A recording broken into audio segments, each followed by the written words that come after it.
Hello, and welcome to our talk on making amides using DCC. This video is going to focus on the mechanism, but there may be a few other details, so hopefully you'll find it interesting. Let's check it out. So what we find with these reactions is that you can always make every one of the carboxylic acid derivatives from a carboxylic acid. That's why it has the name derivative. But we have a problem whenever we get to the amide. So if we want to make an amide out of a carboxylic acid, you'd want to just add the carboxylic acid and an amine, right? Just like we see on the left. But what we find is this reaction doesn't work because you get an acid-base reaction. So when you mix them together, these are the products you get. You get the carboxylic acid deprotonated, and then the proton goes on the amine, right? So the reason this happens is because of the pKa. So the pKa of carboxylic acid is about 4, and the pKa of the conjugate acid of the base is about 10. So if we look at the equilibrium constant, that's clearly going to go forward in the reaction. And then once we do that, we no longer have a good nucleophile and electrophile. The electrophile now has a negative charge, which is not a good electrophile. And then the nucleophile doesn't even have a lone pair and is positive, so that's not going to be a good nucleophile. So that's why the reaction cannot occur in this form. Of course, we found a way to get around this. So there's several things you can do to make this work out. You're just going to need to add another reagent or something else to the mixture to make it work. So the inspiration for this reaction really comes from our bodies. So amides are actually the type of bond used to make a protein. So if you look at the structure on the right here, you can see that what's connecting the amino acids is these amide bonds. So if you look at each of the groups going down, those are the side chains of the amino acids. That's what makes one amino acid different from another and also has to do with its tertiary structure and things like that. But what's holding them together is this backbone of amide bonds. So if you look, there's the amide right there, there's another one right there, and every single one is put together in that way. So how does this happen? Well, in the body, it's just going to happen with an enzyme. There's a particular enzyme that will put the two sides together for an amino acid. So the react kind of what it looks like is this, if we would look for the equivalent in our reaction. So we would start with the carboxylic acid and an amine, and then we're going to get them together in an amide bond. What actually happens is a little bit more complicated. So amino acids are charged in the body, right? Because of their different pHs. So if they're just like floating around, they would be charged. Now, granted, they can be in different environments if they're in the cell or inside the enzyme. But generally, they look like this when they're just floating around. So to put them together, we get the same process, though, where they go together and they make this bond. So the easiest way to think about this, because it does look weird on the bottom, is to think of it in terms of condensation. So biology tends to think of reactions in forms of condensation or hydrolysis.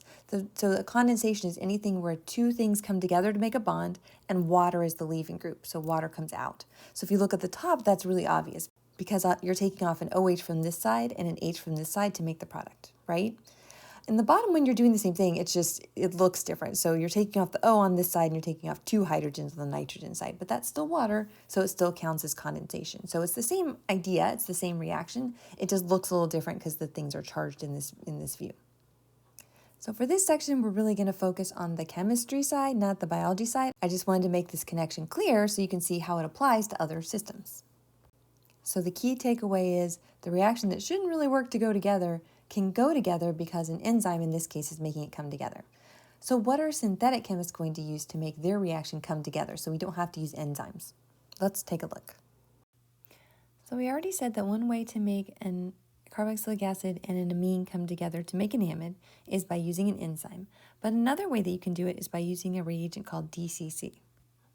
So as you can see, we've got our carboxylic acid here, and we've got our amine, and they're going together to make the amide bond. And we're going to use this thing called DCC. DCC stands for dicyclohexyl carbodiimide, and that's the structure here shown on the bottom. So as you can see, there's two 6-membered rings. Those are the dicyclohexyl, so they're not benzenes. Don't put anything in there. They're just a cyclohexyl ring, right? And then the carbodiimide is the carbon with the two nitrogen double bonds on both sides. That's the diimide part, okay? So that structure we're going to use to put those two things together. So we'll show you how in the mechanism that follows. So here we have the reaction as we showed it before, but how are we going to figure out the mechanism? So the first thing we want to do is identify what type of mechanism we're going to have. Is this going to be acidic, basic, or neutral? So this one's a little weird, right? Because it's got a carboxylic acid, but it also has an amine, which is a base. So we're going to assume that that means that the reaction is going to be neutral. So that means we can have positive charges and negative charges, and we're not probably going to be able to make a better leaving group, but we'll have to see. All right, so let's check that out.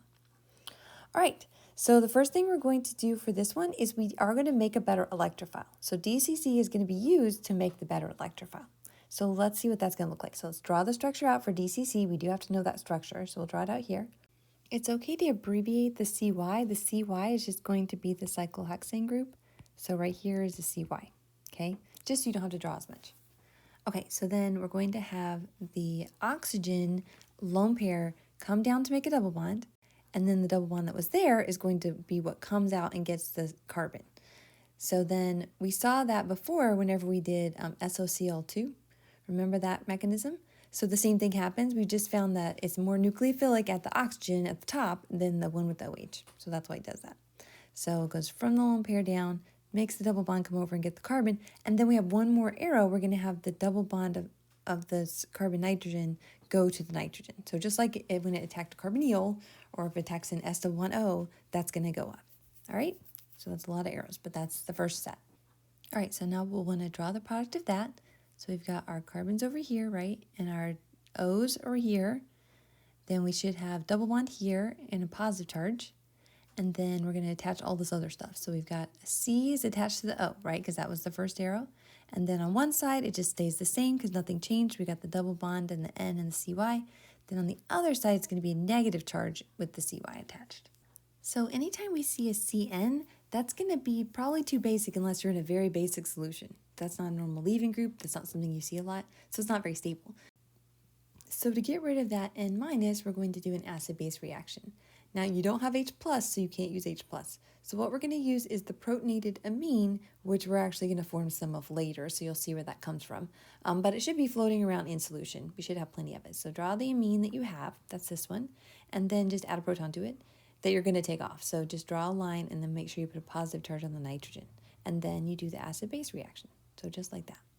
So now let's draw the product of this. So it's going to be almost everything the same except for the nitrogen here that had negative charge is now going to have a hydrogen. All right, so we said actually 2 steps ago now that we wanted to make a better electrophile. So now we've made the good electrophile and we don't have any weird negative charges hanging out. Then the nucleophile can attack. So what's our nucleophile? Right, it's going to be the nitrogen. So the nitrogen is going to attack at the carbonyl here, and then the electrons are going to go up to fill that positive charge. All right, so then let's draw the product of that. Okay, so as you can see, it's going to look like this. This is our tetrahedral intermediate because that's where the key carbon has 4 things attached, right? So we've got that. So then we need to make this thing we just added not a leaving group. So what do we need to do? Right, we need to deprotonate it. What can we use to deprotonate it? The amine, right? So this is actually where we get the protonated amine from the previous steps. So that amine's going to come and get the hydrogen in an acid-base step to make it not a good leaving group. So then we'll draw that product, which is everything we just had except for take off a hydrogen and a positive charge. So then the next thing that's going to happen at this end step is that the leaving group's going to leave. So the thing that we wanted to leave this whole time was this oxygen. So what it's going to form is this structure up here. So you've got a double bond O and the nitrogens on both sides. That's kind of like a urea structure, but then it's got the cyclohexanes on the side. So to make that, we're going to go from this bond to this other bond to make the double bond. And then the electrons are going to go up. And then the final step of that part is going to have to get protonated, right? But then that makes our amide like we want it. It's just then it also will make an N minus here. And then we'll just protonate it. We don't have to show that step since it's not the main product if it's not shown. All right? So good. So then that's the mechanism. Hopefully it makes sense. If not, you can always ask me questions, and now you'll have a video if you want to watch it again later. So hopefully this is helpful. And with that, we've come to the end of our video. So hopefully you enjoyed the mechanism. You'll be able to use it. Make sure you try it out on Blackboard using the activities. Have a great day. Bye.